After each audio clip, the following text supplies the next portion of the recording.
Hello everyone, welcome to my channel Mohit sir's lecture. बच्चों, जैसा कि आप जानते हैं, मैंने क्लास 10th से जो ट्रिग्नोमेट्री चैप्टर है आपका एनसीईआरटी का जो चैप्टर है 8th, ठीक है, एनसीईआरटी में उसके जितने भी कॉन्सेप्ट्स हैं वो मैंने सारे करा दिए हैं, चाहे वो कॉम्प्लीमेंट्री एंगल्स हों, चाहे रेशियोज़ हों, चाहे आपकी आइडेंटिटीज़ हों, है ना, या फिर स्पेसिफिक एंगल्स की वैल्यूज़ हों। सारी चीज़ें मैंने कॉन्सेप्ट करा रखी हैं, आप मेरी प्लेलिस्ट में देख सकते हैं। लेकिन आज मैं आपको कराऊंगा 8.1 जो आपकी एक्सरसाइज है एनसीईआरटी में, उसके सारे एग्जाम्पल्स, उसके सारे सॉल्व्ड एग्जाम्पल्स को मैं आपको समझाऊंगा कैसे क्या हुआ है।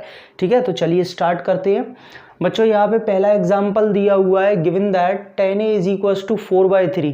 आपको tan a की वैल्यू दी है 4/3। Find the other trigonometric ratios of angle a। तो आपको उस एंगल a के बाकी जितने भी ट्रिग्नोमेट्रिक रेशियोज हैं वो फाइंड आउट करने हैं। ठीक है, तो सबसे पहले बच्चों हम क्या करते हैं, इसका यहाँ पे हम बनाएंगे एक ट्राइंगल। ठीक है, जैसा कि आपने देखा होगा, मैंने अपनी जो ट्रिग्नोमेट्रिक रेशियोज वाली जो वीडियो पोस्ट की है, सबसे पहली इंट्रोडक्शन, उसमें मैंने इन सब के बारे में बताया भी है।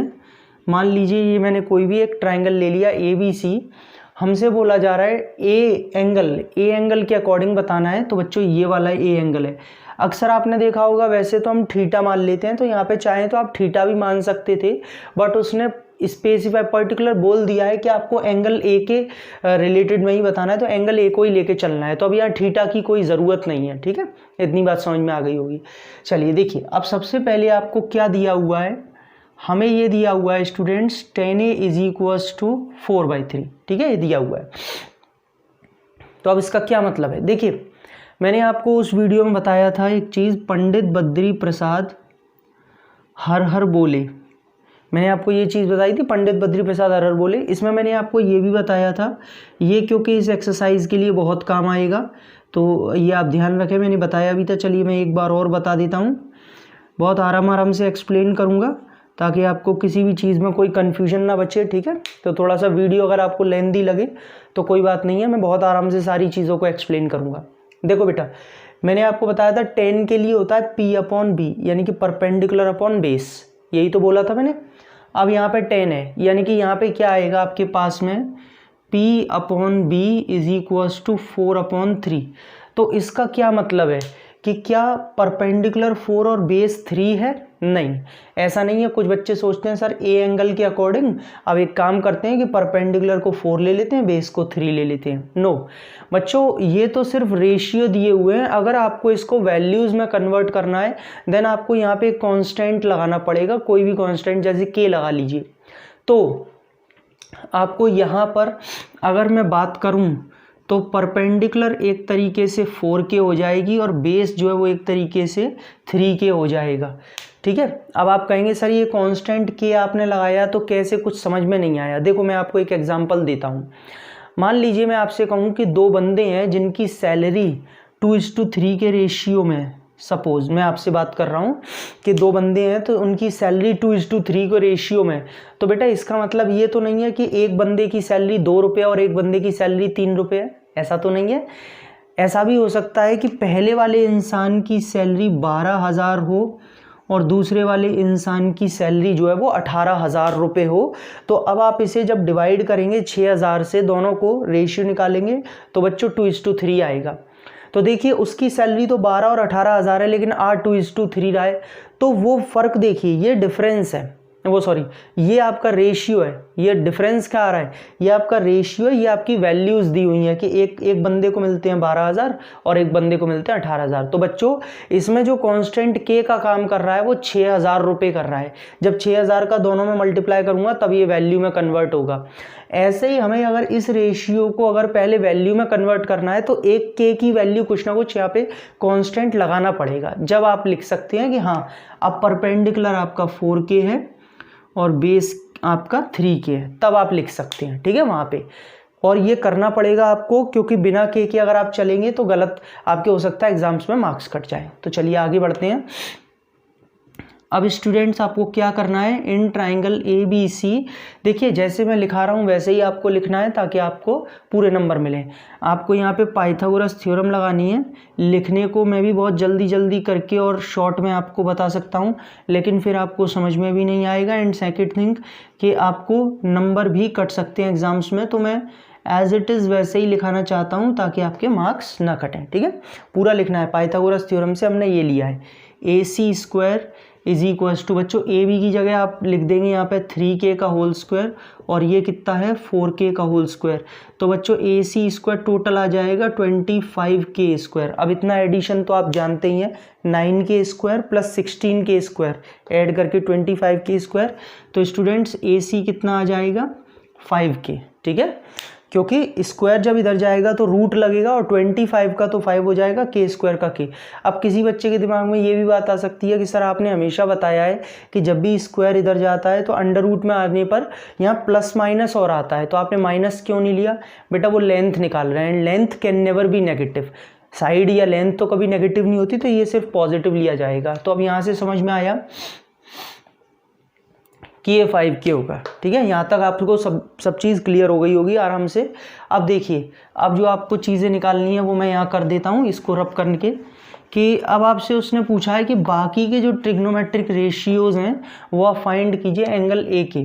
तो नाउ अब आपको क्या बताना है, यहाँ से बताना है साइन ए। बच्चों साइन ए क्या होता है, P अपॉन एच। देखिए ये काम आ रहा है, साइन परपेंडिकुलर अपॉन हाइपोटेन्यूज। ठीक है, तो परपेंडिकुलर कितना हो जाएगा 4k, हाइपोटेन्यूज कितना 5k।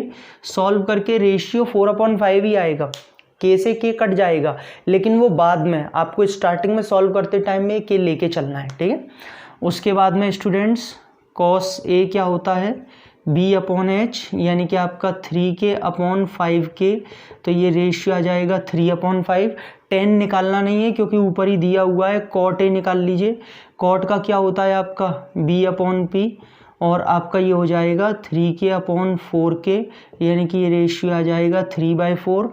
उसके बाद बच्चों आता है sec a। sec का क्या होता है h अपॉन b, यानी कि 5k अपॉन, देखिए sec का होता है ना h अपॉन b, तो यहाँ 5k अपॉन बेस कितना है 3k, यानी कि ratio will be 5:3। And the final ratio cosec क्या हो जाएगा आपका h अपॉन p, यानी कि 5k अपॉन 4k। तो बच्चों ये आ जाएगा आपका 5/4। सही है, देखिए साइन और कोसेक एक दूसरे के उल्टे आ रहे हैं, कॉस और सेक एक दूसरे के रेसिप्रोकल आ रहा है, और टेन और कॉट एक दूसरे का रेसिप्रोकल आ रहा है। आई थिंक आपको ये वाला क्लियर हो गया होगा कि कैसे हमें लेना है पूरा के की वैल्यू और कैसे सॉल्व करना है। देखिए स्टूडेंट्स, ये मैंने क्वेश्चन नंबर 2 लिख दिया आप लोगों के लिए। यहाँ पे आपको बोला हुआ है कि if angle B and angle Q are acute angles such that sine B is equal to sine Q, तो आपको प्रूव करना है कि एंगल बी एंगल क्यू के इक्वल होगा। आपको यहाँ पे एक चीज़ दी हुई है बच्चों कि मान लेते हैं हम कोई भी दो राइट एंगल ट्राइंगल है, ये हम मान लेते हैं कि 2 राइट एंगल ट्राइंगल है। ठीक है, अलग अलग। मान लीजिए ये एंगल बी जिसमें हमने ए बी सी ट्राइंगल लिया है, और एक मैं स्टूडेंट्स यहाँ पे मान लेता हूँ कि एक मेरे पास ट्राइंगल है पी क्यू आर। बहुत से बच्चे मेरे से पूछते हैं कि सर इसमें हम 2 ट्राइंगल क्यों मान रहे हैं, क्या एक से काम नहीं चलेगा? बच्चों एक से काम मत चलाइए। ठीक है, उसका रीज़न है, अगर ये आपका 3 मार्क्स में क्वेश्चन आता है एग्ज़ाम में, तो मुझे नहीं लगता है कि ये जो है 1 ट्राइंगल एक ट्राइंगल में सफिशिएंट रहेगा। इसीलिए मैं आपको पूरा प्रॉपर जो 2 ट्राइंगल्स में केस ले सकते हैं वो बता रहा हूँ, ताकि आपका अगर ये 3 मार्क्स में भी क्वेश्चन आ जाए तो आप आराम से इसे करके आएंगे, नंबर नहीं कटेंगे आपके। ठीक है, वो एक ट्राइंगल वाला सॉल्यूशन जो है वो बहुत छोटा हो जाएगा।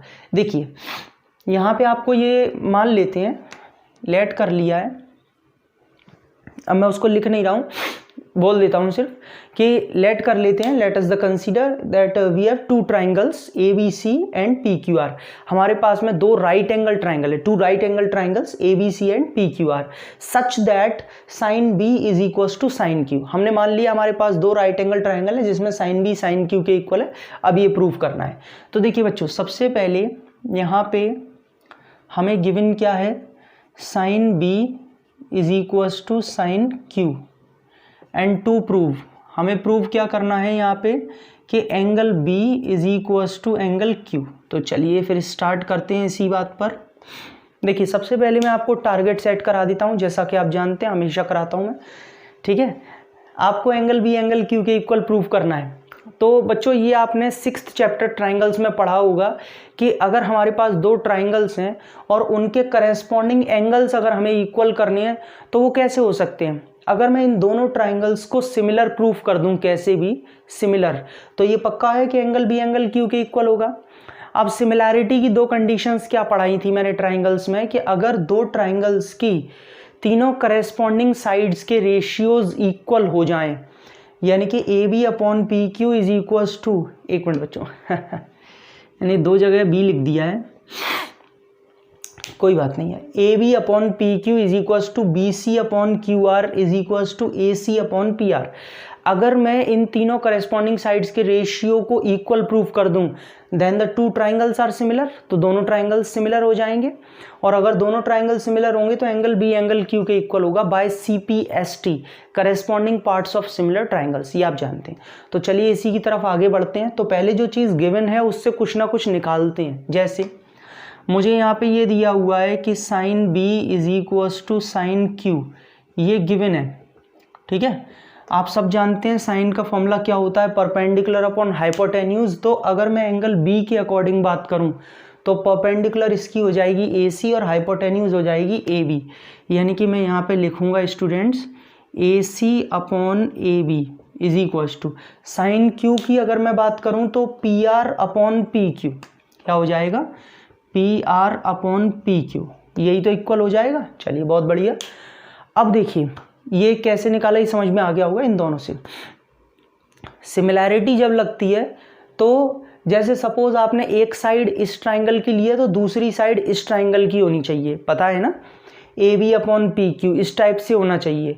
लेकिन अगर थोड़ा सा यहाँ पे आप अगर ध्यान दो तो AC और AB जो रेशियो में आ रहे हैं वो देखिए एक ही ट्राइंगल की साइड्स आ रही हैं। AC और AB दोनों एक ही ट्राइंगल की साइड है, PR और PQ दोनों एक ही ट्राइंगल की साइड है। इसका मतलब अभी कुछ गड़बड़ है।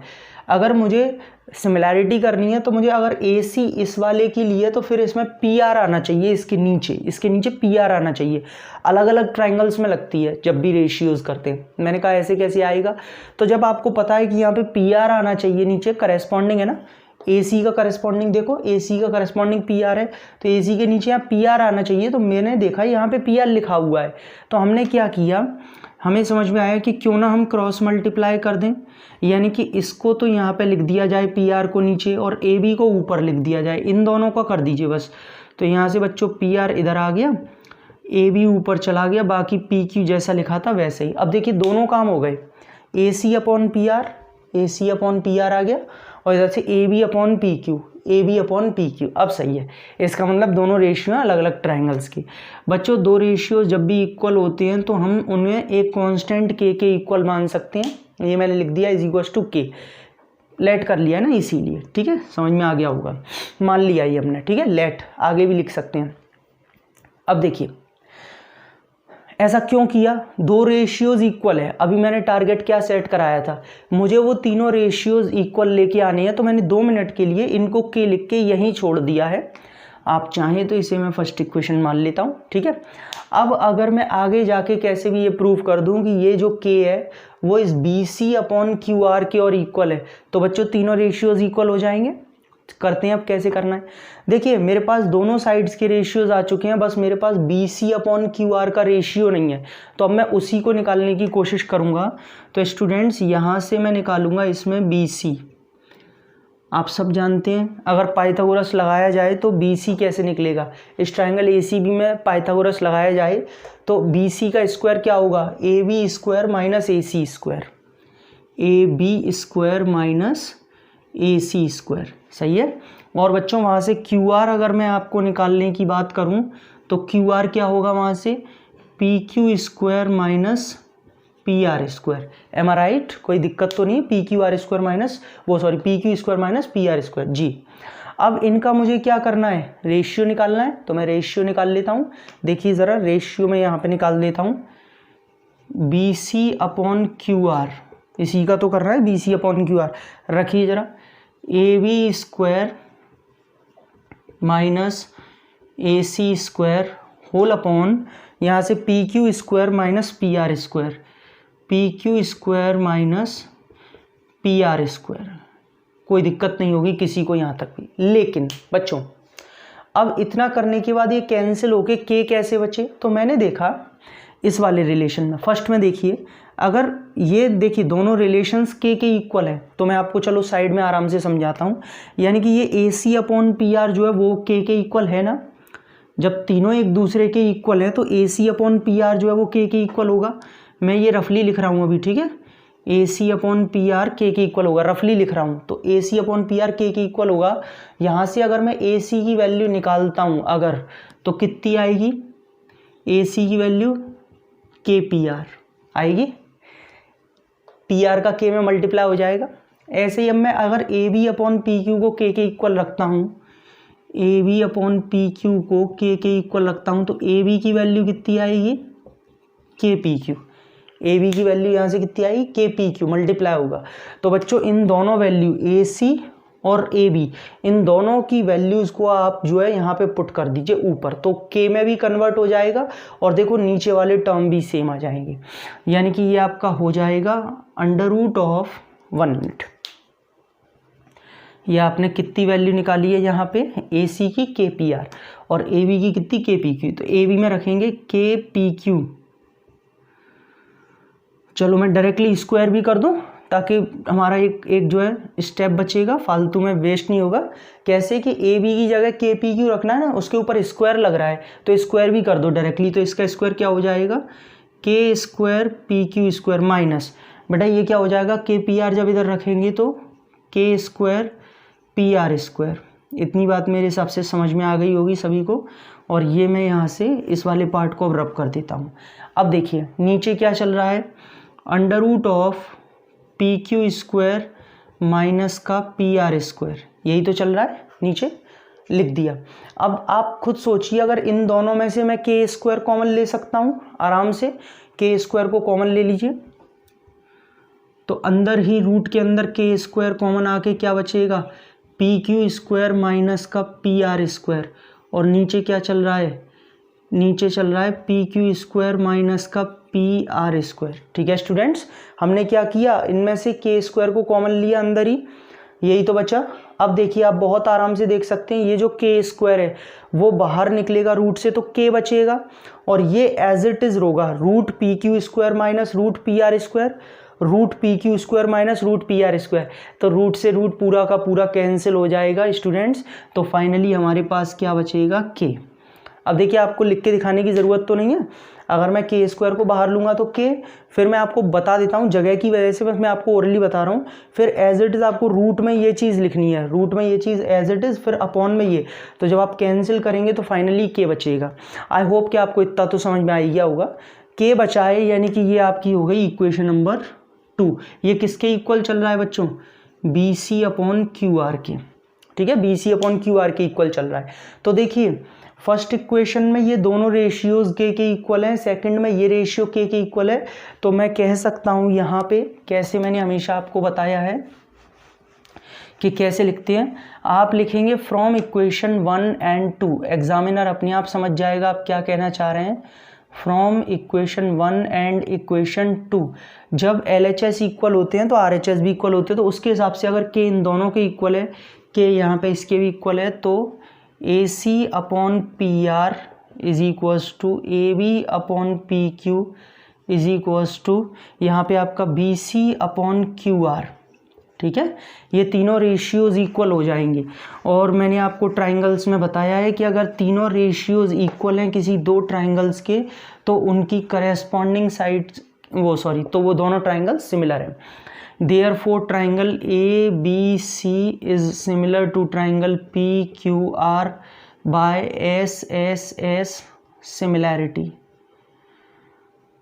तो साइड सिमिलैरिटी से ABC PQR के क्या हो गया, सिमिलर हो गया। और अगर ये दोनों ट्राइंगल सिमिलर हैं, so angle B is equals to angle Q by CPST, corresponding parts of similar triangles, जिससे एंगल B एंगल Q के इक्वल है। और ये आपका हो गया फाइनली हेंस प्रूव्ड, ऐसे करके ये आपको यहाँ पे प्रूफ करना था। अभी आराम से आपका 3 मार्क्स में भी अगर आता है तो आपको कोई दिक्कत नहीं है, पूरा करके आइए, पूरा 100% आपको 3 नंबर मिलेंगे, इस पर 3 मार्क्स मिलेंगे। ठीक है, आई होप समझ में आ गया होगा आपको ये। देखिए बच्चों, ये थर्ड क्वेश्चन मैंने आप लोगों के लिए लिखा हुआ है। यहाँ पे आपको बोला हुआ है कंसीडर अ ट्राइंगल ABC। एक ABC ट्राइंगल है, right angled eight C, right angled eight C। तो मैं यहाँ पे तुरंत एक ट्राइंगल बना देता हूँ पहले, राइट एंगल्ड एट C। और AB के लिए कोई प्रॉब्लम नहीं है, कहीं भी बना दीजिए, ठीक है, बस C को 90 पे। इन विच AB इज इक्वल टू 29, जिसमें AB 29 यूनिट्स दिया हुआ है आपको, BC 21 यूनिट्स दिया हुआ है, और आपसे बोला है कि angle ABC is equal to theta. अच्छा, तो एक काम करते हैं, तो एंगल ABC यहाँ पे थीटा दिया है, तो एंगल थीटा यहाँ पे ले लेते हैं। चलिए छोड़िए, आप चाहते तो नीचे भी ले सकते थे फिर, लेकिन B को नीचे लेके आना पड़ता है, ABC थीटा। ठीक है, आपको इसकी दोनों की वैल्यूज़ निकालनी है, 2 पार्ट दिए हुए हैं। तो देखिए स्टूडेंट्स, सबसे पहले मुझे भी पता है, आपको भी पता है कि आपको यहाँ पे AC जो साइड है वो होनी चाहिए। तो आप क्या करेंगे, इन ट्राइंगल ABC, इसमें आप पाइथागोरस थ्योरम लगाएंगे, AB square is equals to AC square plus BC square. ठीक है, पाइथागोरस थ्योरम, क्योंकि भाई आपको वो रेशियोज तभी तो मिलेंगे।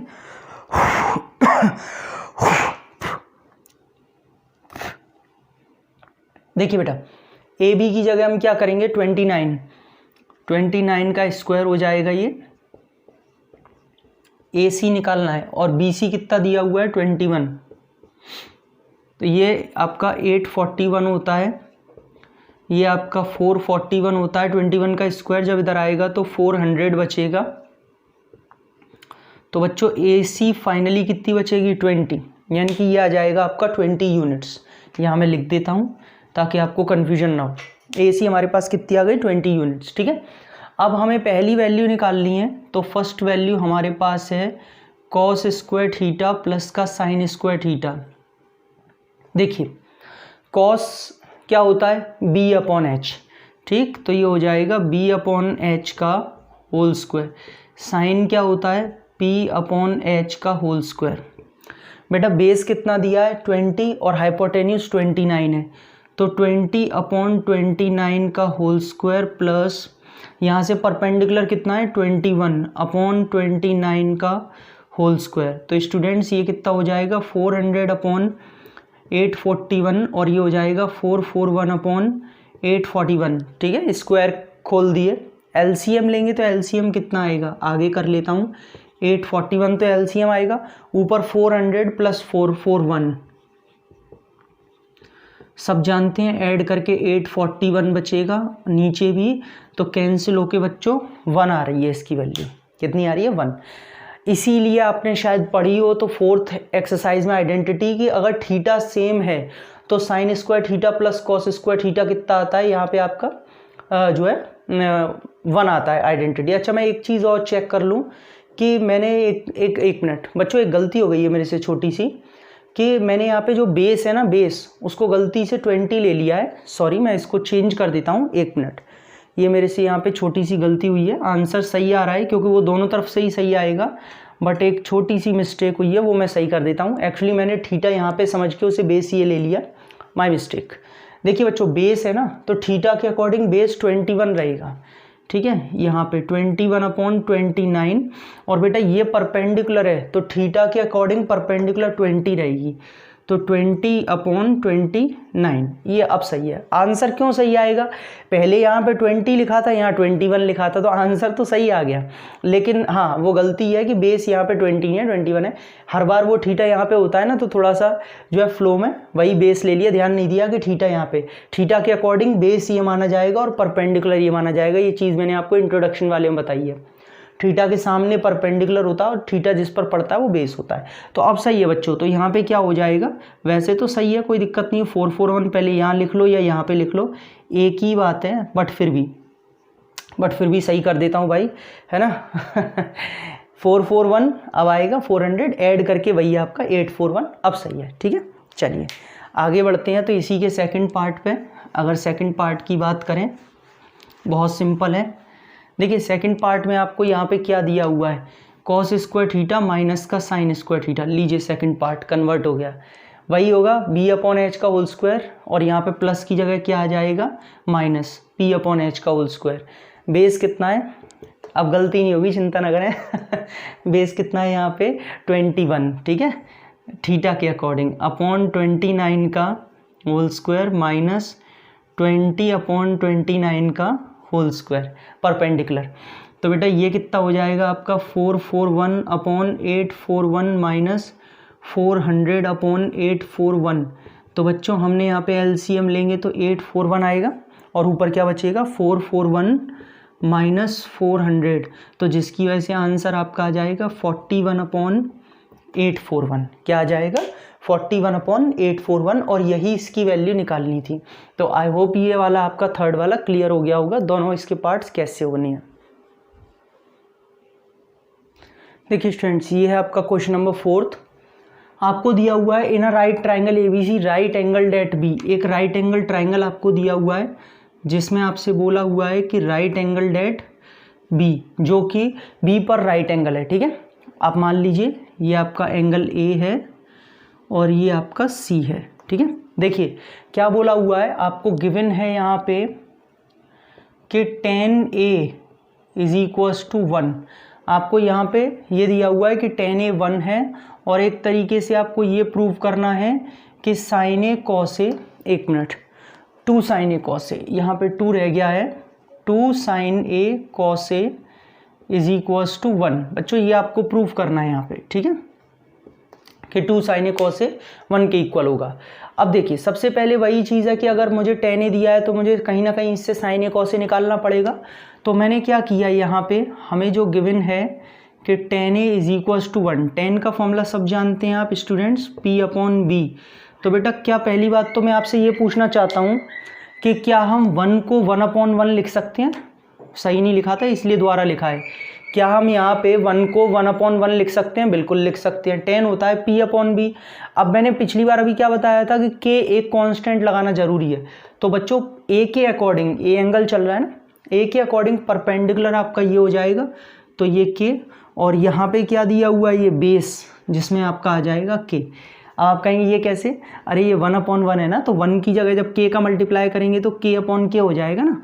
अभी तो 1 रहेगा रेशियो में, लेकिन जब वैल्यूज़ यहाँ लिखेंगे लेट, तो ये आपका BC is equals to K और AB is equals to K, ये दोनों आपका K हो जाएगा ना। अब देखिए वही आप राइट एंगल ट्राइंगल में इसमें पाइथागोरस थ्योरम लगाएंगे, तो AC square is equals to AB square plus का BC स्क्वायर। तो AC स्क्वायर, 1 का स्क्वायर बच्चों 1 ही रहेगा, 1 का स्क्वायर 1 रहेगा।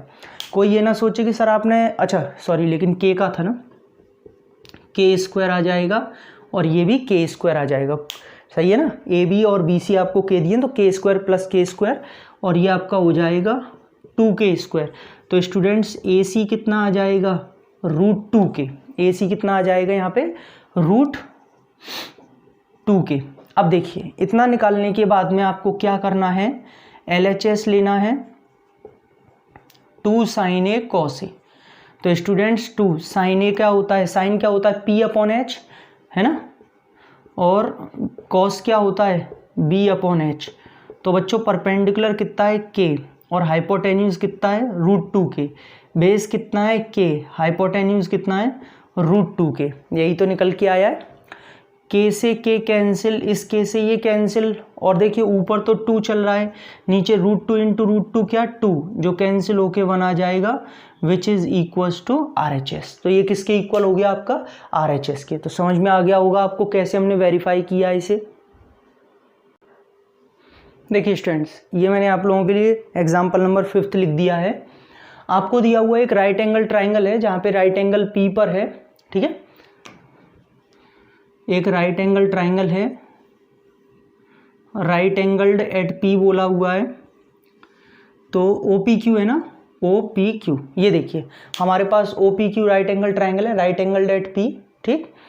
OP is equals to 7, OP कहाँ है, ये रहा 7 सेंटीमीटर, और बच्चों फिर यहाँ दिया हुआ है O Q minus P Q is equal to 1। तो अब समझने वाली बात है कि O Q minus P Q मतलब ना तो ओ क्यू दिया ना पी क्यू, बस वो तो एक रिलेशन दिया है, तो उनको छोड़िए अभी।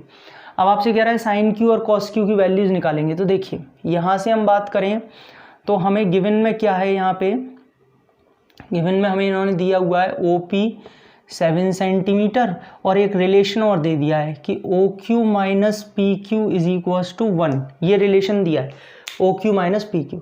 अब बच्चों अगर आपको O Q minus P Q इतना 1 दे रखा है तो अगर आप यहाँ से ओ क्यू निकालते हैं तो वो हो जाएगा P Q plus 1। M I right? Minus का पी क्यू इधर जाके प्लस हो जाएगा ना, तो ओ क्यू कितना आ जाएगा पी क्यू प्लस 1। एक काम करता हूँ 2 मिनट के लिए इसे मैं इक्वेशन नंबर 1 डाल देता हूँ फिलहाल में, आगे काम आएगा। अब देखिए सबसे पहले मुझे ये दोनों साइड्स निकालनी है, तो मुझे क्या करना पड़ेगा, इस ट्राइंगल में पाइथागोरस थ्योरम लगाना पड़ेगा।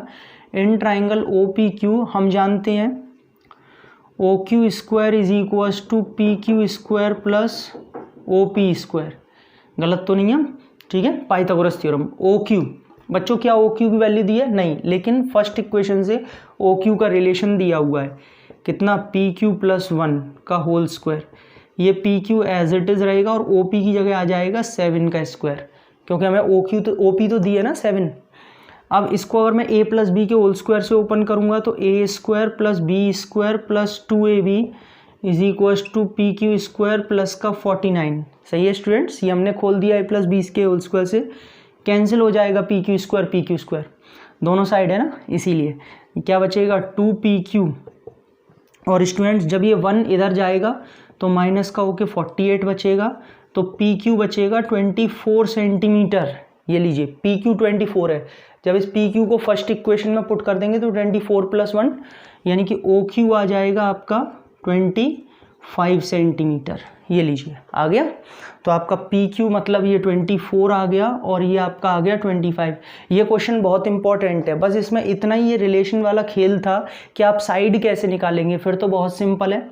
अब आपको निकालना है साइन क्यू, तो साइन क्यू क्या हो जाएगा पी अपॉन एच, क्यू के अकॉर्डिंग परपेंडिकुलर 7 है और हाइपोटेन्यूज 25 है।